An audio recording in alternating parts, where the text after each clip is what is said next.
Want to try Oblivion? I don't know why you want to ride it. I want to see what it would be like to die. Jeff talked me into riding something I don't want to ride. We are here at Alton Towers in England. Jeff and I just spent the last 3 days filming at an event in Birmingham. It is supposed to be the scariest theme park in all of the UK, which is kind of crazy. And so far I've been very impressed. It's huge, it's massive. There's just giant gardens and lawns and gorgeous towers, and then also amazing rides, which we are about to start getting on. So Jeff has found our first roller coaster, I think. I don't know, I'm feeling a little nervous about this. It's our first ride of the day, and it's a pretty intense roller coaster, it looks like. It'll be okay. When you see children in line with you, it's gotta be fine, right?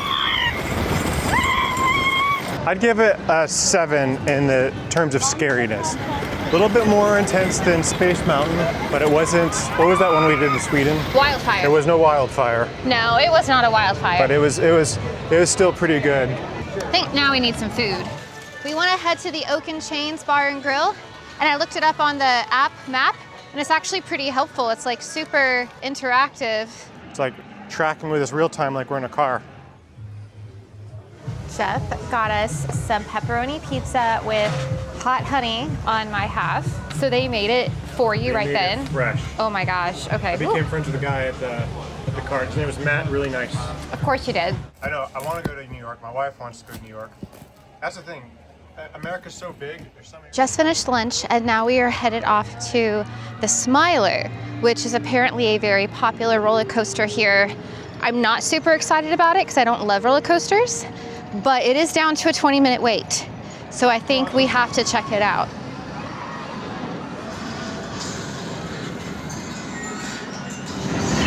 Feels a little too close to my head here.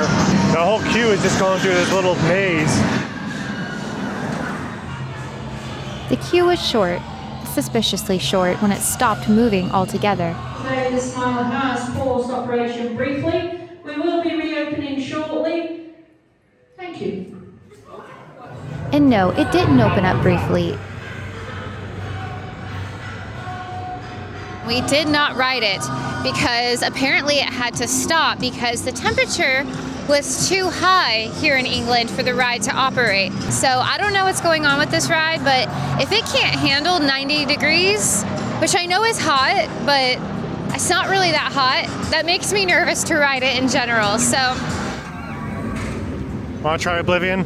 it's like, I want to see what it would be like to die and not die. That's what this feels like to me.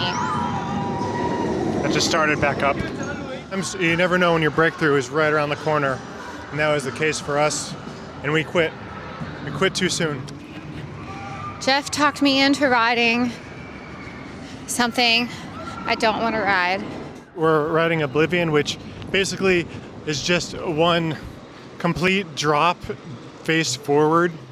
I really don't like drops. Honestly, I'm not looking forward to this one, but while we're here, we have to do it. So, you know, after the Smiler disappointment, I hope this will work for us. It is quite intense. I think the first part of the drop is the worst. And then once you go completely vertical, it kind of, you know, locks in, and it's not quite so bad actually.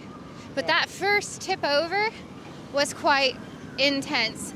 But one thing I loved is when we were at the top, and even when we were about to tip over, you can just see for miles around, and it's just the English countryside, just green rolling hills, and then, you know, you go down into Oblivion. The sunny weather came with a trade-off. After baking for hours in the concrete jungle of the roller coasters and food trucks, we wandered back toward the Manor's garden to find something sweet and some shade. Like this, like now. Okay. Oh, thank you.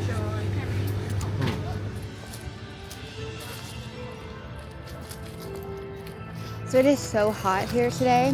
It's almost unbearable, but they've got a nice little ice cream truck. You can cool down with some ice cream, and they put this on top of it. It's literally shaved fudge.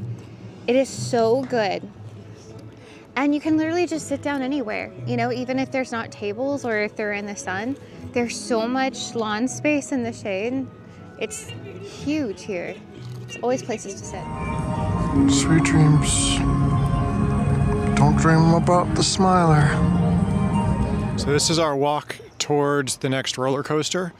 It's a little bit different than what you do when you're walking in Disneyland. One thing that I've been really surprised with is how it's holiday weekend here in England, and it's still not very busy at all. I'm sure compared to some slow days, it's busy, but because the park itself is so big, there's just so much space for people to just spread out.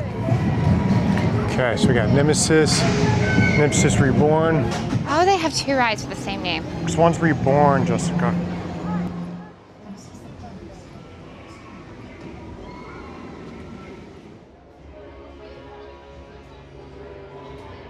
Well, this ride was really intense. Your feet dangle from the ride, and because the railing's above you, you can't actually, unless you're on the front row, you can't see what's going to happen next, and that makes it a lot more thrilling and terrifying. And I think the corkscrews got me. Nemesis was reborn, and it was reborn in a very big way.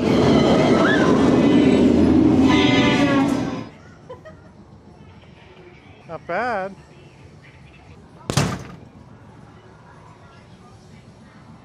I've had about all the roller coasters that I think my system can handle, and they've been quite thrilling.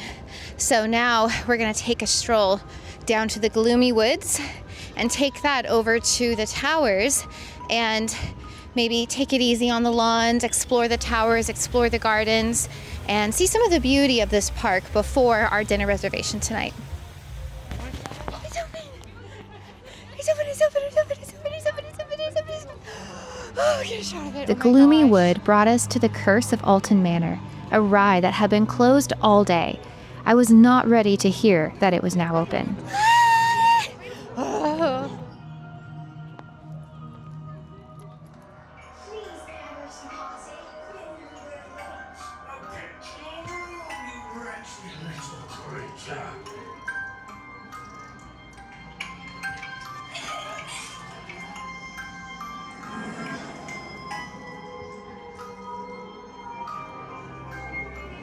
Well, we got to ride Alton Manor, and I'm very, very happy that we did. I was super excited for this ride, and it said it was closed, but I guess it was only temporary. It was a 5-minute wait, basically a walk-on, and it was quite scary. You could definitely feel similarities to Haunted Mansion. You know, they had the graveyard scene and different scene, you know, dining room scenes and things that kind of mirrored it, but it definitely felt a bit creepier, and I think it's because, you know, we're here in England and they know how to do creepy haunted places. And I did get really nervous at one point because I remembered that there were spiders on it, and so I hid my eyes, and that was a little freaky, but There was certainly no grim ghosts. It was dark. Don't be charmed by it thinking you're gonna go on and it's gonna be Haunted Mansion.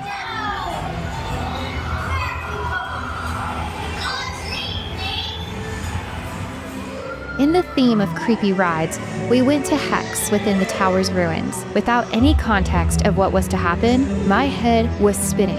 it was a little bit of a history lesson on the family who lived here and kind of the story that is told about him. And so that part was interesting. And then there was the ride at the end, which I was like, okay, this will be simple. And we get in, and I don't know what happened, but it was completely disorienting. I think what happened is the seats we were sitting in were swinging back and forth a little bit, and then the walls on either side of the room did a circle. Magic. It's magic. It's the magic of the towers. It's the Hex. No! The Hex ride pays tribute to the legend of the Chained Oak, a tale of the land that goes back to the 1800s when the property was occupied by the Earl of Shrewsbury.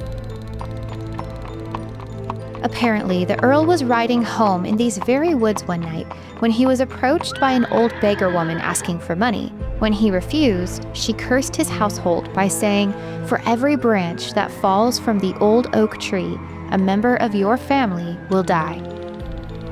Soon a branch fell, and a family member immediately died, prompting the terrified Earl to chain the oak's branches to keep them from falling. They say the tree is chained to this day. Hello. Oh, could I please have an Aperol Spritz? You can. All right, well, it's that time of evening and we stopped over for a little refreshment at the Prosecco cart, which I highly recommend. And we each got a little refreshment. I got the Aperol Spritz. Look at how orange that is. That is so beautiful. Ooh, that is good. That is quite good, I will say. And what a lovely view. Yeah, so I got the limoncello spritz, and that's quite tasty, very refreshing. This is a bank holiday, and it's so open here and so relaxed. Oh man. Behind an unlabeled door, we found the chapel, a hidden chamber that was perhaps the most haunted place of all the property, occupied not by ghosts or spirits, but with a sacred stillness, a peace and a reverence that gave brief reprieve in a theme park. This is the chapel, and it is quite amazing. The ceiling is absolutely gorgeous. All these angels with the hymnal books looking down are very interesting. This is huge. You can really hear how the voice echoes through. It wouldn't be difficult without microphones. I mean, I'm trying to talk quietly, but if I was talking normal, no problem. Well, the park has officially closed, so now we're gonna head on down to our dinner reservations at the roller coaster restaurant and see how that is.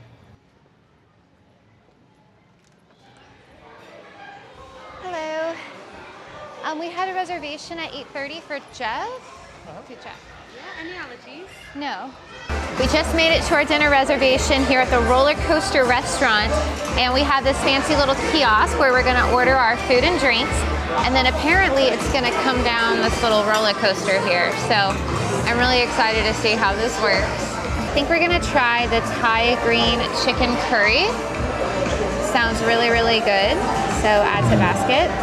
And then we're also going to try the Ministry of Joy burger, which is actually a chicken sandwich.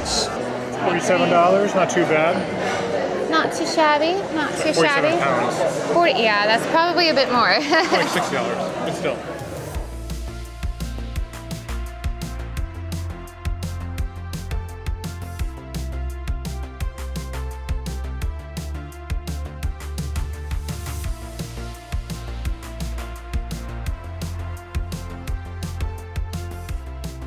I got some Thai curry. And this is a chicken sandwich, and it has mac and cheese on it. Thank you, Lord, for this food. Bless our bodies, bless and heard it. In Jesus' name, amen. Thanks for a great time. Oh, that's got a good kick to it. All right, just finished dinner at the roller coaster restaurant. That was quite the experience. It was honestly really fun to have your food come down and then grab it. And the food was very good. A lot of times, theme park restaurants, not always the case. But I thought it was good. It was a good time. And now the park has been closed for a while, so we're gonna try and navigate our way out of this quiet, somewhat deserted theme park. As we walked through the empty theme park back to our car, we felt something in the silence, the haunting stillness of an ancient land whose gardens and rivers were made to get lost in. Even in the chaos of its roller coasters and vending machines, Alton Towers had something we never experienced in the parks back home: nobility. Like an old man hosting a dinner party for young guests, the tower's ruins loomed over the park's attractions, as if content to coexist with its counterparts. It was this blend of elegance and insanity, coasters and cathedrals, that made Alton Towers a new standard in theme parks of excellence.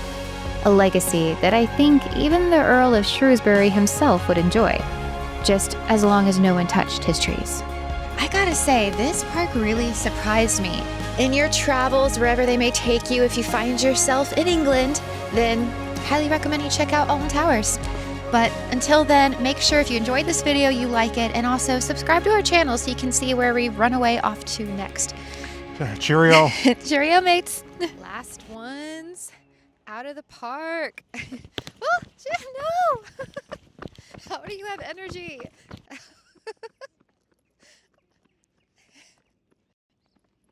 There he goes.